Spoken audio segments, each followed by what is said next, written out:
سرگوشیوں کا محل، بہانے کا خلاصہ، لاہور کے مسافات میں واقع ایک پر اسرار حویلی نور محل برسوں سے بند پڑی تھی۔ لوگ کہتے تھے کہ وہاں رات کے وقت کسی لڑکی کے رونے کی آواز سے آتی ہے۔ حویلی کا مادی مقام پر ایک ایسا راز سایہ کیے ہوئے تھا جس نے کئی زندگیاں برباد کر دی تھی۔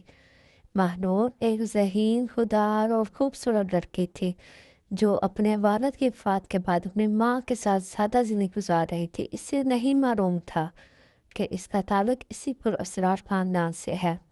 دوسری طرف ارحام شاہ ایک کامیاب مگر پر اسرار نوجوان تھا۔ وہ نور محل کا وارث تھا، لیکن اسے اپنے خاندان کی ماضی سے نفرت تھی۔ جب نور اور ارحام کی ملاقات ہوتی ہے تو دونوں ایک دوسرے کی طرف کشش پیدا ہوتی ہے، مگر جلدی نے احساس ہوتا ہے کہ ان کی قسمت ایک ایسے راز سے جڑی ہیں جو خون دو کے محبت و انتقام کی کہانی سناتا ہے۔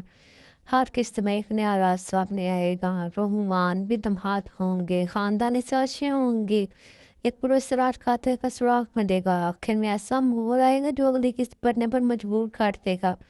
قسط وان نور محل کی سرگوشیاں، رات ٹھیک 12 بج رہے تھے۔ بارش مسلسل برس رہی تھی، آسمان پر گرجتے بادل فضا کو مزید خوفناک بنا رہے تھے۔ دور مسافات پہ واقع نور محل اندھیرے میں ڈوبا ہوا تھا۔ اچانک حویلی کی اوپری منزل کی ایک کھڑکی میں روشنی نمودار ہوئی۔ چوکیدار بشیر جو گیٹ کے پاس بیٹھا تھا گھبرا کر کھڑا ہو گیا۔ اللہ ہے، اس نے کب کپاتی آواز میں کہا۔ روشنی کے ساتھ ایک سفید لباس میں ملبوس لڑکی کھڑکی کے سامنے آئی۔ اس کے لمبے بال چہرے پر بکھرے ہوئے تھے۔ پھر ایک دل دہلا دینے والی چیخ سنائی دی۔ بشیر کے ہاتھ سے لالٹین گر گئی، پھر آ گئی، پھر آ گئی، وہ خوف سے بھاگ کھڑا ہوا۔ اسی لمحے کھڑکی کی روشنی غائب ہو گئی۔ شہر کے دوسرے حصے میں مانور اپنی ماں سائمہ کے ساتھ ایک چھوٹے سے گھر میں رہتی تھی۔ صبح فجر کے بعد وہ یونیورسٹی جانے کی تیاری کر رہی تھی۔ امی میں چلتی ہوں، سائمہ نے محبت سے اس کے سر پر ہاتھ پھیرا۔ بیٹا اپنا خیال رکھنا، مانور مسکراتی۔ وہ نہیں جانتی تھی کہ آج کا دن اس کی پوری زندگی بدلنے والا ہے۔ یونیورسٹی کے بعد سڑک عبور کرتے ہوئے اچانک ایک تیز رفتار گاڑی اس کی طرف بڑھی۔ مہنور گھبرا گئی۔ اسی لمحے کسی نے اسے بازو سے پکڑ کر اپنی طرف کھینچ لیا۔ گاڑی چند انچ کے فاصلے سے گزر گئی۔ مہنور نے چونک کر سامنے دیکھا۔ ایک لمبا، پرکشش اور سنجیدہ نوجوان اس کے سامنے کھڑا تھا۔ آپ ٹھیک ہیں؟ اس نے گہری آواز میں پوچھا۔ مہنور چند لمحے اسے دیکھتے رہی۔ جی شکریہ۔ سڑک عبور کرتے وقت احتیاط کیا کریں، وہ مختصر سا کہہ کر مڑ گیا۔ مہنور کی نظریں اس کے پیچھے جم گئی۔ وہ پہلی بار کسی اجنبی کو دیکھ کر یوں بے چین ہوئی تھی۔ دوسری طرف وہ نوجوان ارحام شاہ تھا۔ گاڑی میں بیٹھتے اس کا فون بج اٹھا۔ سر نور محل نے پھر وہی واقعہ ہوا ہے۔ ارحام کا چہرہ سخت ہو گیا۔ کیا مطلب؟ رات کسی نے اوپری منزل کی کھڑکی میں روشنی دیکھی ہے۔ چند لمحوں تک خاموشی چھائی رہی۔ پھر ارحام نے آہستہ سے کہا، لگتا ہے کسی کو سچ جاننے کی جلدی ہے۔ اسی رات مہنور گھر واپس آئی تو اس نے دروازے کے سامنے پرانا لفافہ پڑا دیکھا۔ اس پر صرف ایک جملہ لکھا تھا، اگر زندہ رہنا چاہتی ہو تو نور محل سے دور رہنا۔ مہنور کے ہاتھ کانپ گئے۔ وہ حیران تھی کیونکہ اس نے اپنی زندگی میں کبھی نور محل کا نام تک نہیں سنا تھا، مگر اس سے نہیں معلوم تھا کہ یہی نام جلد اس کی قسمت، اس کی محبت اور اس کی زندگی کا سب سے بڑا راز بننے والا ہے۔ ماضی کا پہلا دروازہ۔ رات کے سائے میں مہنور اپنے کمرے میں بیٹھی اس پر اسرار لفافے کو بار بار دیکھ رہی تھی۔ اگر زندہ رہنا چاہتی ہو تو نور محل سے دور رہنا۔ یہ الفاظ اس کے ذہن میں تھوڑو کی طرح گونج رہے تھے۔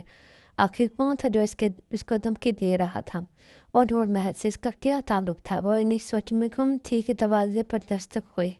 مہنور سوئی نہیں ابھی تک۔ اس کی ماں سائمہ کی آواز سے تھی، امی آ رہی ہوں۔ سائمہ کمرے میں داخل ہوئی تھی۔ اس کے چہرے پر پریشانی نمایاں تھی۔ کیا بات ہے، تم پریشان لگ رہی ہو؟ مہنور نے کچھ لمحے سوچا، پھر لفافہ ماں کے سامنے رکھ دیا۔ سائمہ نے جیسے وہ جملہ پڑھا اس کا رنگ سرد پڑ گیا۔ یہ تمہیں کہاں سے ملا؟ مہنور حیران رہ گئی۔ امی آپ اتنا گھبراہ کیوں رہی ہیں؟ سائمہ کے ہاتھ کانپنے لگے۔ بیٹا تم ان باتوں میں نہ پڑو۔ کیوں؟ لیکن کیوں؟ آخر نور محل ہے کیا؟ سائمہ نظر چرا رہی ہیں۔ وقت آنے پر سب بتا دوں گی۔ یہ کہہ کر وہ جلدی سے کمرے سے نکل گئے۔ مہنور مزید الجھ گئی۔ پہلی بار اس سے محسوس ہوا کہ اس کی ماں اس سے کوئی بہت بڑا راز چھپا رہی ہے۔ ادھر ارحام شاہ اپنی گاڑی میں بیٹھا نور محل کی طرف جا رہا تھا۔ بارش بھی شروع ہو چکی تھی۔ حویلی کے بڑے آنکھیں دروازے آہستہ آہستہ کھلے۔ ارحام اندر داخل ہوا۔ نور محل رات کے اندھیرے میں پہلے سے زیادہ پر اثرات لگ رہا تھا۔ وہ سیدھا اوپری منزل پر گیا جہاں گزشتہ رات روشنی دیکھی گئی تھی۔ کمرہ خالی تھا مگر فرش پر تازہ قدموں کے نشان موجود تھے۔ کوئی یہاں آیا تھا؟ اس نے آہستہ سے کہا۔ اسی دوران سے دیوار کے پیچھے سے عجیب سی آواز سنائی دی۔ ٹک ٹک ٹک۔ وہ دیوار کے قریب گیا۔ اچانک اس کا ہاتھ ایک پوشیدہ بٹن سے ٹکرا گیا۔ دیوار آہستہ آہستہ سرکنے لگی۔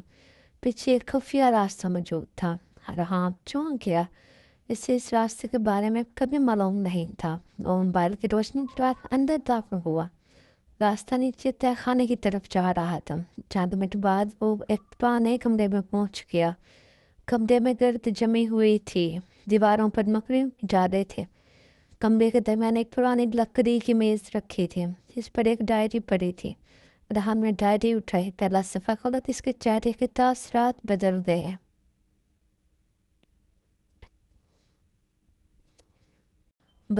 اور لکھا تھا اگر یہ ڈائری کسی کو ملے تو سمجھ لینا کہ میری جان خطرے میں ہے۔ نیچے دستخط تھے عادل شاہ۔ یہ نام دیکھ کر ارحام کی قدم جیسے زمین میں گر گئے۔ عادل شاہ اس کے مرحوم چچا تھے جن کی موت 20 سال پہلے ایک حادثے میں ہوئی تھی۔ کم از کم خاندان سب کو یہی بتاتا آیا تھا۔ دوسری طرف مانو رات گئی اپنے والد کی پرانی چیزیں دیکھ رہی تھی۔ الماری کے ایک خفیہ خانے سے ایک پرانا صندوق ملا۔ اس نے صندوق کھولا۔ اندر کچھ تصویریں، کچھ خطوط اور ایک سنہری لاکٹ موجود تھا۔ مہنور نے ایک تصویر اٹھائی۔ تصویر میں اس کے والد ایک بڑی حویلی کے سامنے کھڑے تھے۔ تصویر کے نیچے لکھا تھا نور محل 2001۔ مہنور کا دل زور سے دھڑکنے لگا۔ اس نے دوسری تصویر دیکھی۔ اس پر تصویر میں اس کے والد کے ساتھ ایک نوجوان شخص بھی موجود تھا۔ چہرہ دیکھتے ہی وہ چونک گئے۔ وہ شخص بالکل ارحام سے ملتا جلتا تھا۔ یہ کیسے ممکن ہے؟ وہ بے اختیار بولی۔ اسی وقت صندوق کے نیچے رکھا ایک خط اس کی نظر میں آیا۔ خط پر لکھا تھا میری بیٹی مہنور کے نام۔ مہنور کے ہاتھ کانپنے لگے۔ یہ اس کے مرحوم والد کا خط تھا۔ اس نے جلدی سے خط کھولا۔ خط کے پہلے جملے نے اس کی دنیا ہلا دی۔ اگر تم یہ خط پڑھی ہو تو اس کا مطلب ہے کہ تم سچ جاننے کے قریب پہنچ چکی ہو۔ مہنور کی سانس رکنے لگی۔ وہ تیزی سے اگلی سطر پڑھنے لگے۔ بیٹا تم وہ نہیں ہو جو کچھ کو سمجھتی ہو۔ تمہارا تعلق ایک ایسے خاندان سے ہے جس کا نام سن کر لوگ آج بھی خوفزدہ ہو جاتے ہیں۔ اس کی آنکھیں پھیل گئی اور تمہاری اصل شناخت نور محل سے چھڑی ہوئی ہے۔ خط اس سے آگے پڑھا ہی جا رہا تھا کہ اچانک پورے گھر کی بجلی چلی گئی۔ کمرہ اندھیرے میں ڈوب گیا۔ اسی لمحے کھڑکی کے باہر کسی سائے کی حرکت ہوئی۔ مہنور خوفزدہ ہو گئی۔ پھر کھڑکی پر کسی نے آہستہ سے دستک دی۔ ٹھک ٹھک ٹھک۔ مہنور کے جسم میں سنسنی دوڑ گئی۔ اس نے ہمت کرتے پردہ ہٹایا اور اگلے دم اس کے منہ سے چیخ نکل گئی کیونکہ کھڑکی کے باہر ایک نقاب پوش شخص کھڑا تھا اور اس کے ہاتھ میں چمکتا ہوا خنجر تھا۔ نقاب پوش کا حملہ۔ کھڑکی کے باہر کھڑے نقاب پوش شخص کے ہاتھ میں موجود خنجر بجلی کی چمک کے ساتھ خوفناک انداز میں چمکا۔ مہنور کی چیخ پورے گھر میں گونج اٹھی۔ امی! سائمہ دوڑتی ہوئی کمرے میں داخل ہوئی۔ کیا ہوا؟ مہنور کانپتے ہاتھ سے کھڑکی کی طرف اشارہ کرنے لگی۔ وہ وہاں، مگر جب دونوں نے باہر دیکھا تو وہاں کوئی نہیں تھا۔ صرف بارش برس رہی تھی اور ہوا درختوں کو ہلا رہی تھی۔ سائمہ نے فوراً کھڑکی بند کر دی لیکن اس کے چہرے پر خوف صاف نظر آ رہا تھا۔ امی وہ کون تھا؟ سائمہ نظریں جھکا لی۔ مجھے نہیں معلوم، آپ جھوٹ بول رہی ہیں۔ مہنور کی آواز بلند ہو گئی۔ آپ سب کچھ جانتے ہیں۔ سائمہ کی آنکھوں میں آنسو آ گئے۔ بیٹا ابھی وقت نہیں آیا۔ وقت کب آئے گا؟ جب کوئی مجھے قتل کر دے گا۔ کمرے میں خاموشی چھا گئی۔ سائمہ پہلی بار اتنی بھی بس نظر آ رہی تھی۔ اسی وقت نور بیٹھ کے تہ خانے میں ارحام عادل شاہ کی ڈائری کے اوراق الٹ رہا تھا۔ ہر صفحہ ایک نئے راز سے پردہ اٹھا رہا تھا۔ اچانک ایک جگہ اس کی نظر رک گئی۔ لکھا تھا، اگر میرے ساتھ کچھ ہو جائے تو سمجھ لینا کہ یہ حادثہ نہیں ہوگا، مجھے اپنے ہی خاندان سے خطرہ ہے۔ ارحام کے دل کی دھڑکن تیز ہو گئی۔ اس نے اگلا صفحہ کھولا۔ شاہ خاندان کے سب لوگ مجرم نہیں، مگر ایک شخص ایسا ہے جو دولت کے لیے کسی بھی حد تک جا سکتا ہے۔ اگلی سطر پڑھتے ہی ارحام کی آنکھیں پھیل گئی۔ میں نے اسے قتل کرتے ہوئے دیکھا ہے۔ ارحام کے ہاتھ کانپ گئے۔ قتل؟ وہ بے اختیار بول اٹھا۔ اگر قاتل کا نام والا حصہ پھٹا ہوا تھا، کس نے جان بوجھ کر وہ صفحہ نقصان پہنچایا تھا؟ اسی طرح تہ خانے کے دروازے کے باہر کسی قدموں کی آواز سنائی دی۔ ٹھک ٹھک ٹھک۔ ارحم فوراً چوکس ہو گیا۔ کون ہے؟ کوئی جواب نہ آیا۔ مومبار کی روشنی دے کر باہر نکلا۔ راہ تاریخ خالی تھی، میرا زمین پر ایک تازہ سگریٹ پڑی ہوئی تھی۔ اس کا مطلب تھا کہ کوئی چند لمحے پہلے وہاں موجود تھا اور وہ شخص ارحام کو دیکھ رہا تھا۔ ادھر مہنور پوری رات نہ سو سکی۔ صبح ہوتے اس نے اپنے والد کا خط دوبارہ پڑھنا شروع کیا۔ خط میں لکھا تھا، مہنور اگر تم سچ جاننا چاہتی ہو تو نور محل جانا، وہاں تمہیں تمہاری اصل شناخت ملے گی۔ ایک یاد رکھنا، سچ تک پہنچنے سے پہلے تمہاری جان خطر میں پڑ سکتی ہے۔ کسی پر آسانی سے بھروسہ مت کرنا۔ خط یہیں ختم ہو گیا۔ مہنور حیران تھی۔ اصل شناخت؟ اس کے ذہن میں سینکڑوں سوال گردش کر رہے تھے۔ آخر وہ کون تھی؟ وہ 2 دن بعد یونیورسٹی میں مہنور اپنی دوست لارا کے ساتھ بیٹھی تھی اور اس کا دھیان کہیں اور تھا۔ اچانک لارا نے مسکراتے ہوئے کہا، وہی لڑکا تمہیں دیکھ رہا ہے۔ کون؟ جس نے تمہیں گاڑی سے بچایا تھا۔ مہنور نے مڑ کر دیکھا۔ ارحام دور کھڑا کسی سے بات کر رہا تھا۔ کسی وجہ سے اسے دیکھ کر مہنور کے دل کی دھڑکن تیز ہو گئی۔ کچھ دیر بعد وہ کیفے کے باہر اکیلی کھڑی تھی کہ ارحام اس کے قریب آ گیا۔ Hello hello. چند لمحے خاموشی رہی۔ پھر ارحام نے پوچھا، آپ ٹھیک ہیں؟ جی۔ آپ پریشان لگ رہی ہیں۔ مہنور نے پہلی بار اس کی آنکھوں میں غور سے دیکھا۔ وہ آنکھیں عجیب سی سنجیدگی رکھتی تھی، جیسے وہ خود بھی کسی بڑے بوجھ کے نیچے دبا ہوا ہو۔ کبھی کبھی زندگی اچانک بہت پیچیدہ ہو جاتی ہے، مہنور نے دھیرے سے کہا۔ ارحام ہلکا سا مسکرایا۔ یہ تو سچ ہے۔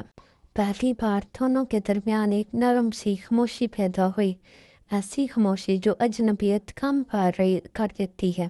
مگر اسی لمحے سڑک کے پار ایک سیاہ گاڑی کھڑی تھی۔ اس کے اندر بیٹھا شخص دوربین سے دونوں کو دیکھ رہا تھا۔ اس نے فون ملایا، وہ دونوں مل چکے ہیں۔ دوسری طرف سے سرد آواز آئی، انہیں قریب نہ آنے دینا، اور اگر وہ سر تک پہنچ گئے تو چاند سے اگر خاموشی دے پھر جواب آیا تو دونوں کو ختم کر دینا۔ اسی رات ارحام مہنور محل سے واپس آ رہا تھا کہ اچانک اس کی گاڑی کے سامنے ایک عورت آ گئی۔ اس نے فوراً بریک لگائے۔ گاڑی چیختی ہوئی رکی۔ عورت سفید لباس میں ملبوس تھی، بال بکھرے ہوئے تھے، چہرہ واضح نظر نہیں آ رہا تھا۔ ارحام گاڑی سے اترا۔ اب ٹھیک ہے؟ عورت نے آہستہ آہستہ سر اٹھایا۔